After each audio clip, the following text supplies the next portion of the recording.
Children's Literacy Initiative began as the dream of one librarian in Philadelphia, one who had a vision of a world where all children had the right to a quality education. I was an English major at University of Pennsylvania, and then I got my library degree, and I became director of a suburban public library.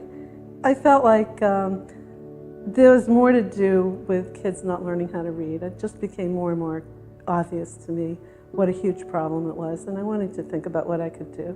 And then I came across a quote from John Dewey, the great education philosopher, and he said, in a democracy, what we should want for all children, what the best people want for their children, and anything else is, I think he said, unlovely and hurts democracy.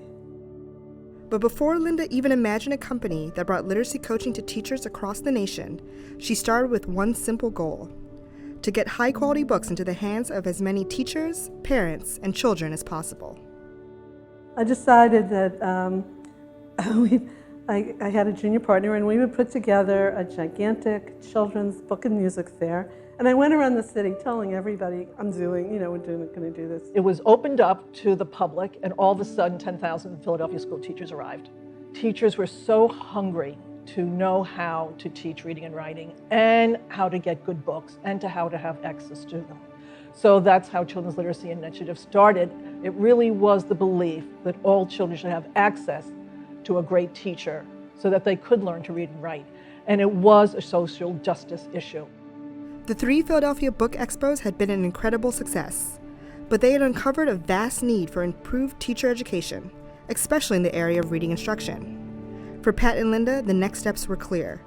It was time to build an organization whose sole purpose was to provide the kind of in-classroom support that helped educators teach children how to read. For Linda, the first step towards this new goal was not to only fundraise, but to also cultivate the types of relationships that were destined to make CLI a household name. President Bush's spouse, Mrs. Barbara Bush, had been doing a lot for children's literacy. So we wrote and asked if we could do a radio program with her. We were going to have famous celebrities read really great children's books, and it was going to be broadcast. And some way, somehow, the stars aligned. We pulled it off.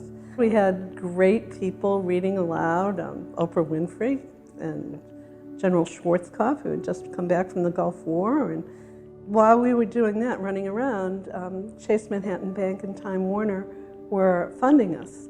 And they were also giving us the voice talent of all the cartoon characters. So we were trying to role model for parents that the book is neutral and you can use it as a conversation starter. And also, particularly, books are the way you learn vocabulary. As Linda continued to network and build the CLI brand, Pat was hard at work developing CLI's program, as well as learning about and implementing what would go on to be CLI's signature model, content-focused coaching. We realized that teachers needed more support. And we started to experiment with coaching. One of the things that we did was the old model of we as coaches would go in and model a lesson. And then we would have the teacher do it. Our coaches started to get better at coaching, but the teachers weren't getting better. We did hire someone who at the time was developing and experimenting with content-focused coaching. And we started to implement what we could into the classrooms, and over time, we noticed the teachers started to get better. And it was because you and the teacher planned lessons together. You and the teacher implemented the lesson together. You and the teacher reflected on the lesson together. So the consistency, the regularity of it, and the support, the regular support of being in the classroom is what changed. That was the magic bullet. But Pat and Linda knew that it wasn't enough to just feel as though their organization was helping teachers. They also had to have the research to back it up. Dick Allington did the first research on what we were doing in the classroom. He would come and get data, and he is the one who showed us why it was working. It showed incredible fall off the seat gains.